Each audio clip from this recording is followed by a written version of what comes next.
నమస్తే, welcome to Yuvasena. ఈరోజు మనం నందికొట్కూరు నియోజకవర్గానికి సంబంధించినటువంటి మండలం పేరు ఏం పేరు సార్? జూపాడు బంగ్లా మండలంలో ఉన్నటువంటి గ్రామ పంచాయతీ మండలం గ్రామంకి సంబంధించినటువంటి టీడీపీ నాయకులు, టీడీపీ కార్యకర్త అనేటువంటి మోహన్ రెడ్డి గారి యొక్క నివాసంలో ఉన్నామండి. ఈ యొక్క అన్నగారు మోహన్ రెడ్డి గారు ఇప్పుడు రాబోయే 2024 ఎలక్షన్స్కి సంబంధించినటువంటి ఎలక్షన్స్లో టీడీపీ పార్టీని గ్రామ స్థాయిలో ఎలాగ బలోపేతం చేస్తారు, మరియు టీడీపీ పార్టీ విజయంలో ఎలాంటి కీలక పాత్ర పోషిస్తారనేది ఒక మాటలు వాళ్ళ ద్వారా నేరుగా అడిగి తెలుసుకునే ప్రయత్నం చేద్దాం. అన్నగారు నమస్కారం అండి. అన్నగారు మీరు చెప్పండి, ఇప్పుడు ఏంటంటే ఎలక్షన్స్ అనేది ఇంకా మహా అయితే నెల 15 రోజులు మాత్రమే మిగిలిన సమయం ఇది. సో ఇలాంటి సమయంలో, ఇలాంటి క్రూషియల్ సమయాలలో మీరు టీడీపీ పార్టీ గెలిపించడం కోసం మీరు ఏ విధంగా ప్రయత్నిస్తారు? పక్కా అండి, గెలిపి వచ్చేసింది కానీ ఇంకేముంది, ఆల్రెడీ గెలిపి వచ్చేసింది. మా గ్రామంలో మేము సర్పంచ్గా పనిచేస్తున్నాం ఇప్పుడు కూడా ప్రజెంట్గా. గతంలో లోకేష్ నాయుడు గారు ఇచ్చిన డెవలప్మెంటు తప్ప మా గ్రామంలో డెవలప్మెంట్ లేదు, పడకేసింది. 5 సంవత్సరాల నుంచి వాటర్ మెన్లకు, శిబిరంలకు శాలరీస్ ఇవ్వలేని పరిస్థితిలో ఉన్నాం మేము, గ్రామస్థాయిని డెవలప్ చేసుకోలేక. గతంలో లోకేష్ నాయుడు గారు ఉన్నప్పుడు ఇచ్చిన ఎల్ఈడి బల్బులు ప్లస్ సిమెంట్ రోడ్లు అవి తప్ప ఏది లేదండి. ఒక బటన్ ఒక్కడ తప్ప ఏం లేదు. అది అసలు సీఎం అన్నాడని అతన్ని ఒక సైకో అంటారు అతన్ని సైకో అంటున్నారంటే కారణం ఎందుకు చెప్తున్నా అంటే, డెవలప్మెంటు ప్లస్ సంక్షేమం అనేది 2 కళ్ళు లాంటివి. ఆ 2 కళ్ళను ఎట్లా చూస్తాం మనం? కన్ను పోతే పరిస్థితి, మనిషి పరిస్థితి ఏ విధంగా ఉందో రాష్ట్ర పరిస్థితి అదే విధంగా తయారైంది. ఈరోజు 100 కాళ్ళకి వెళ్ళిపోయింది. అది ఈరోజు ఒక కళ్ళు కాదు, 2 కళ్ళు చేసినాడు అతను. ఈరోజు 2 కళ్ళతో నడుస్తుంది రాష్ట్ర ప్రభుత్వం. ఇది అంటే అప్పుడు మునిపోయే నావ ఇది. జగన్మోహన్ రెడ్డి చేసే పనులు ఏంది? ఒక డబ్బులు ఇస్తున్నారు, ఓట్లు ఇస్తున్నారు అంటే డబ్బు ఎంత ఇస్తున్నావు నువ్వు, ఎంత తీసుకుంటున్నావు?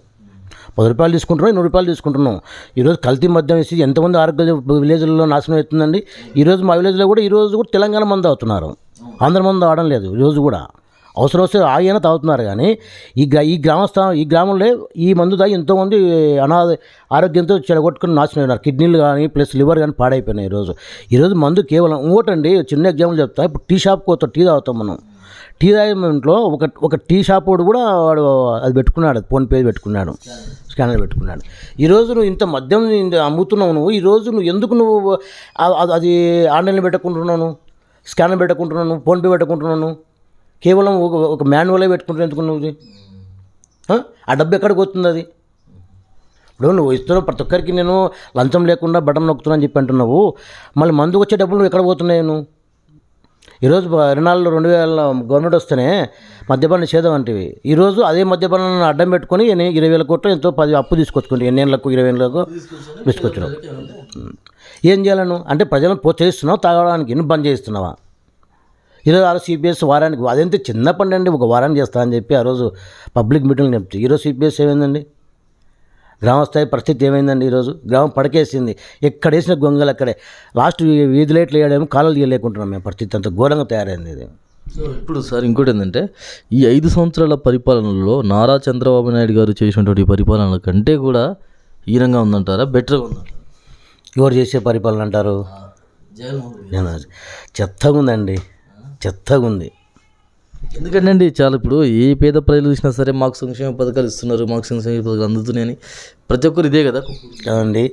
నువ్వు పేద ప్రజలు డబ్బులు ఇస్తున్నావు, ఆ పేద ప్రజల్లో ఇంట్లో కూడా చదువుకునే పిల్లలు ఉంటారు కదా, నువ్వు వాళ్ళ భవిష్యత్తు గురించి ఆలోచన చేయాలి. నువ్వు కేవలం నువ్వు డబ్బులు ఇస్తుంటే ఓట్లు ఇస్తారంటే, వాళ్ళు ప్రతి ఇంట్లో 2-3 పిల్లలు పుట్టించుకుంటారు తల్లిదండ్రుల తర్వాత, వాళ్ళ సంక్షేమం వాళ్ళకు కూడా ఆలోచన చేయాలండి. ఈరోజు వాళ్ళ పరిస్థితి ఏందండి? ఈరోజు ప్రైవేట్ ఉద్యోగాలు లేవు, గవర్నమెంట్ ఉద్యోగాలు లేవు, ఎక్కడ లేకుండా లాస్ట్కు బీఎస్సీ, ఏజీబీఎస్సీ, బీటెక్ చేసిన కూలి పని చేసుకుంటున్నారు. కరువు పనికి వస్తారు మా ఊళ్ళో అండి చాలామంది. వాళ్ళ ఉసురు ఊకపోదు సీఎం గారికి ఇది. సార్ ఇంకోటి ఏంటంటే, ఇప్పుడు జగన్మోహన్ రెడ్డి గారు వై నాట్ 175 అనే ఒక నినాదంతో మీ ఇంట్లో మంచి జరిగితేనే మాకు ఓటేయండి అని జగన్మోహన్ రెడ్డి గారు అంటున్నారే. సో ఇలాంటి నినాదాలు పనికొచ్చే అవకాశం ఉందంటారా? వై నాట్ 175 కాదండి, మీ ఇంటికి న్యాయం చేయండి. ముందు మీ ఇంటికి న్యాయం చేయండి, మీ చెల్లెలకు న్యాయం చేయండి. ఇంతవరకు సిబిఐ ఎంక్వైరీలు ఇంతవరకు తెలియదు. మీ చెల్లెలకు న్యాయం చేయండి ముందు, మీ కుటుంబానికి న్యాయం చేయండి, మీ బాబాయ్ని చంపించడానికి వాళ్ళకు న్యాయం చేయండి ముందు. ఈరోజు అధికారం చేతుల్లో ఉంది, పవర్ని చేతుల్లో ఉంది. సిబిఐకి తలుచుకుని తప్ప నీకు చంపేవాళ్ళని నిమిషాల్లో గుర్తుపెట్టవచ్చు. వాళ్ళు ఎందుకు గుర్తించలేకుంటున్నాను? నీ కుటుంబాన్ని న్యాయం చేయండి, నువ్వు దేశానికి, రాష్ట్రానికి ఏ న్యాయం చేస్తాను? అది గమనించాలి. అది ప్రజలు చూస్తున్నారు కదా, అది ఎవరు చంపింది ఎవరు చేసింది అంతా చూస్తారు. నువ్వేం చేస్తున్నావు? మళ్ళీ నువ్వు ఎంక్వైరీ చేసి సిబిఐ ఎంక్వైరీని ఈరోజు నువ్వు ప్రలోభాలకు గురి చేసి పంపించేస్తావి. నువ్వు చెల్లెలకు బాబాయ్కి న్యాయం చేయనివి, నువ్వు రాష్ట్రానికి ఏం న్యాయం చేస్తావు? నువ్వు మిగతా కుటుంబానికి ఏం న్యాయం చేస్తావు? ఎట్లా అనుకుంటారు వాళ్ళకు? మా కుటుంబానికి న్యాయం చేస్తావు అని వాళ్ళు డబ్బులు ఇస్తే అయిపోతుందా? నేను కూడా ఇస్తా అండి, ₹1 ఇస్తా, కొడుకు ఎంజాయ్ చేయపోరని. వాడు సంవత్సరానికి అయిపోతుంది. తర్వాత వాడి పరిస్థితి ఏంది? ఒకటండి, మెయిన్ చదువుకునే పిల్లలు చాలా ఆగవైపోయినారు. వాళ్ళకు ఉద్యోగాలు లేక అసలు వీధిన పడినారు వాళ్ళ కుటుంబాలు. అది చూడమని ముందు మెయిన్ పాయింట్. పరిశ్రమలు తీసుకొస్తే ఉద్యోగాలు వస్తాయి. ఈరోజు మా మండలంలో Jain irrigation, Ambuja company, Iowa company వచ్చాయి. ఈరోజు ఏమైపోయినాయి? పారిపోయారు వస్తాలకల వాళ్ళు. ఈరోజు అదే మా మండలం లెవెల్లో 3,000 ఉద్యోగాలు వచ్చేది మా మండలంలో. సో ఇంకోటి ఏంటంటే సార్, ఇప్పుడు వైఎస్ జగన్మోహన్ రెడ్డి గారు 3 రాజధానులు పెట్టిండు. వైసీపీ నాయకులందరూ ఏమంటున్నారు అంటే, సంక్షేమ పథకాలు నేరుగా డైరెక్ట్ వాళ్ళ ఇళ్ళకి వచ్చి చేరుతున్నప్పుడు వాళ్ళకి రాజధానితో పని ఏంటి? వాళ్ళు రాజధాని కాడికి వెళ్ళాల్సిన అవసరం ఉండదు కదా. సంక్షేమ పథకాలు వాళ్ళు రాకపోతే ఏమైనా సమస్యలు ఉంటే వాళ్ళు రాజధాని కాడికి వెళ్ళాలి. వాళ్ళకి రాజధాని కాడికి వెళ్ళే పని లేకుండా డైరెక్ట్ ప్రతి సంక్షేమ పథకంలో డైరెక్ట్ వాళ్ళ ఇళ్ళకి ఇస్తున్నారు కదా, వాలంటీర్స్ని పెట్టి. ఇవాళ రాజధానితో ఏం పని? ఎక్కడుంటే రాజధాని 3 చోట్ల ఉంటే 3 ప్రాంతాల అభివృద్ధి చెందుతుందని వీళ్ళు వైసీపీ నాయకులు అంటున్నారు. దీనిపైన మీ స్పందన? ఓ చిన్న ఎగ్జాంపుల్ చెప్తాను నేను. చిన్న పిల్లలు ఉంటారు, ఏదన్నా బయటకు రేపుడు మీ రాజధాని ఏదంటే ఏం చెప్తారు వాళ్ళు? ఇప్పుడు ఎగ్జామ్స్లో క్వశ్చన్ వస్తుంది, అది మన రాష్ట్ర రాజధాని ఏంది, మన దేశ రాజధాని ఏంది అడుగుతారు. మన రాష్ట్ర ముఖ్యమంత్రి ఎవరు, మన దేశ ప్రధానమంత్రి ఎవరు అడుగుతారు, మన రాష్ట్రపతి ఎవరు అడుగుతారు, గవర్నర్ ఎవరు అడుగుతారు. నువ్వు అల్లలు పడినప్పుడు ఖచ్చితంగా పాయింట్ అవుట్ వస్తుంది కదా, అది రాజధాని ఏదనేది. రాజధాని ఇంతవరకు తేల్చలేకుంటున్నావు, 3 ముక్కలు ఆటలాడుతున్నాను. నువ్వు దసరా అంటావు, ఉగాది అంటావు, శివరాత్రి అంటావు, సంక్రాంతి అంటావు, ఇంతవరకు పోలేదు నువ్వు. మా విశాఖపట్నంలో ఈరోజు ఋషికొండ నాశనం కట్టేసినావు. ఇది పోయింది ఏంది అక్కడికి? నువ్వు 3 ఏళ్ళ నుంచి చెప్తున్నావు, ఈ వారం ఆ వారం 6 నెలల అని. నువ్వు పోయింది 3 ముక్కలు ఆట. ఏం చేస్తున్నావు? కర్నూలు రాజధాని ఏం చేసినావు చెప్పండి. కర్నూలు రాజధాని ఏడగట్టించినావు చెప్పండి. లేదు. మళ్ళీ ఎందుకు నువ్వు అట్లా అందరిని మైండ్గా పడుతుంది? ప్రజలను అమాయకులను చేసి, ఆ డబ్బు అనే ప్రలోభాలకు గురి చేసి వాళ్ళని అమాయకులను చేసి నువ్వు ఈరోజు ఇష్టానుసారంగా ప్రభుత్వం నడుపుతున్నాను. సో ఇంకోటి ఏంటంటే, నిజంగా జగన్మోహన్ రెడ్డి గారి యొక్క పరిపాలన బాగోకపోతే సింగిల్గా రావచ్చు కదా. జనసేన టీడీపీ వేరువేరుగా సింగిల్గా రావచ్చు కదా.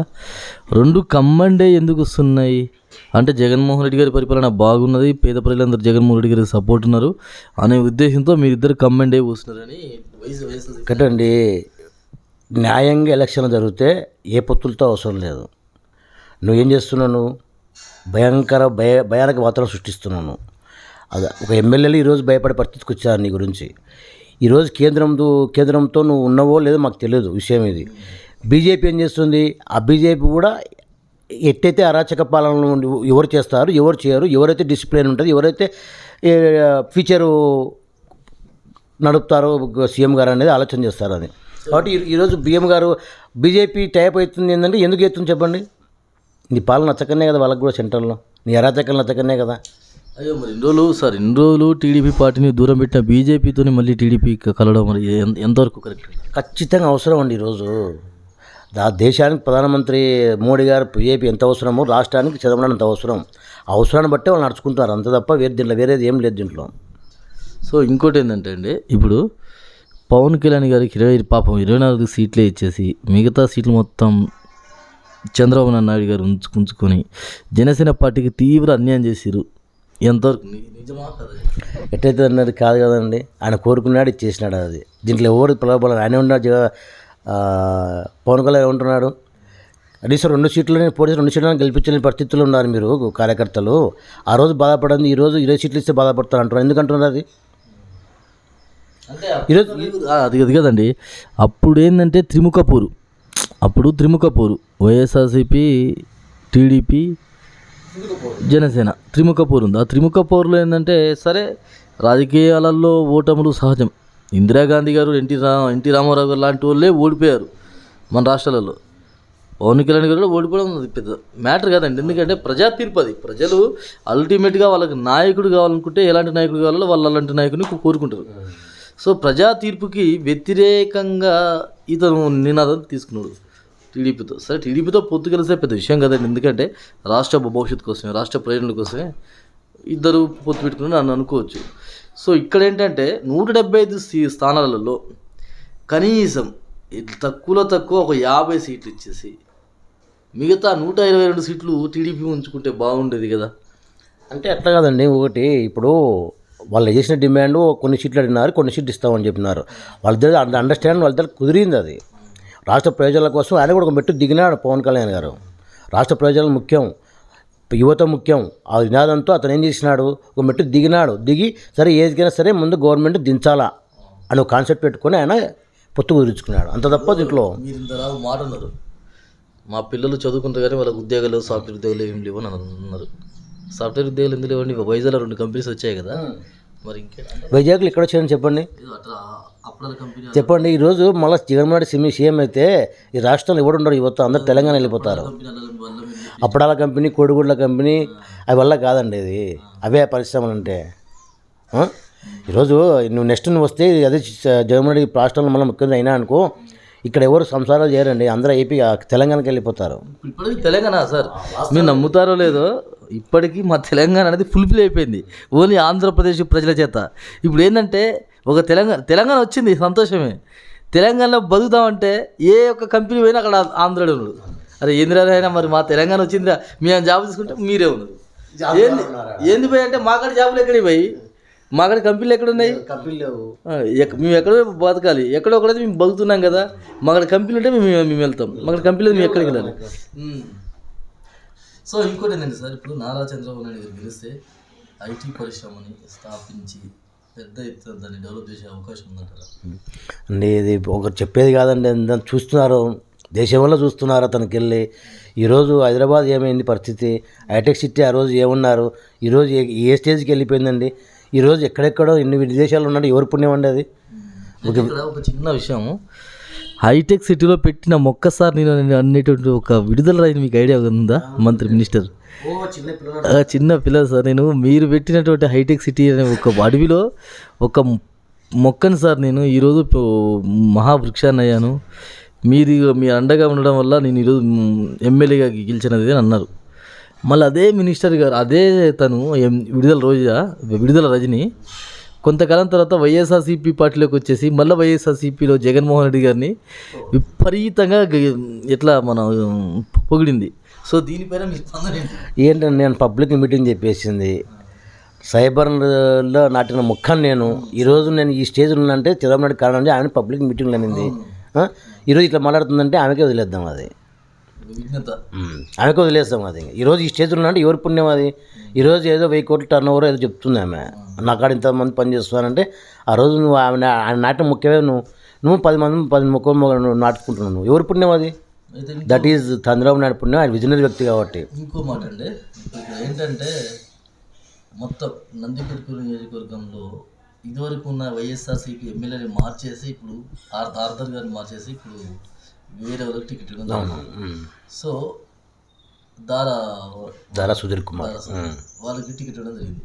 ఈ యొక్క పరిస్థితుల్లో మళ్ళీ ఇక్కడ వైఎస్ఆర్సీపీ, ఎందుకంటే ఆల్రెడీ అతని పరిపాలన బాగలేదనే జగన్మోహన్ రెడ్డి గారే ఆలోచించి టికెట్ మార్చి వేరే వాళ్ళకి ఇవ్వడం జరిగింది. అంటే ఇలాంటి పరిస్థితుల్లో మళ్ళీ ఇక్కడ వైఎస్ఆర్సీపీ పార్టీ గెలిచే అవకాశం ఉందంటారా? ఎట్లా ఉంటుందండి? ఈరోజు చాలామంది సిద్ధార్థ రెడ్డి ఎవరు పెడితే వాళ్ళు గెలుస్తారు ఇక్కడ అది అని అంటున్నారు. సిద్ధార్థ రెడ్డిది కాదు, ఇంకోటిది కాదండి. ఆ రోజు 2019లో ఒకసారి చూద్దాము, రాజశేఖర్ తనయునిగా జగన్మోహన్ రెడ్డి ఒకసారి వేసి చూద్దామని తప్ప సిద్ధార్థ రెడ్డిది కాదు, ఇంకోటిది కాదు, ఎవరిది కాదు. ఇది ఆ రోజు గాలి ఎట్లా ఉంది, అది చూడాలని వేవ్ ఉంది, ఆ వేవ్లో పోయినాడు, గెలిచినాడు తప్ప రాజ్యాంగం పుట్టిన నుంచి ఎక్కడ 3000 4000 తేడాలతో ఇక్కడ నందు తరకులో ఎవరో గెలిచారు అంతే తప్ప 40,000 50,000 వచ్చిందంటే ఆ రోజు రాజశేఖర్ పుణ్యం. కొడుకు ఒకసారి చూద్దామని కొడుకు జగన్మోహన్ రెడ్డి తప్ప. రాష్ట్ర వ్యాప్తంగా టీడీపీ పార్టీ, జనసేన పార్టీ ఎన్ని సీట్లతో గెలిచే అవకాశం? ఖచ్చితంగా 120 130 గెలుస్తుందండి, 100%. ఈసారి టీడీపీ పార్టీ జెండా ఎగరేసే అవకాశం ఉందంటారు? ఖచ్చితంగా ఉందండి, 100%. మా శాఖలో మా ప్రాణం మీద ఈసారి మా జెండా ఎగరేస్తాం మా తాలూకాలో శివాంధ్ర నాయకత్వంలో. సో ఇదండి, ఈసారి వచ్చే ఎలక్షన్లో టీడీపీ పార్టీని గెలిపించుకోవడానికి ఎట్లకైనా సరే తమ సాయశక్తుల గ్రామ పంచాయతీలలో ఎవరికి ఉండే శక్తి మేర వాళ్ళు ఓట్లేపించి టీడీపీ పార్టీని గెలిపించుకోవడానికి ధీమాతో ఉన్నటువంటి సందర్భాన్ని గెలిపిస్తుంది. Thank you so much. Stay tune to Yuvasena.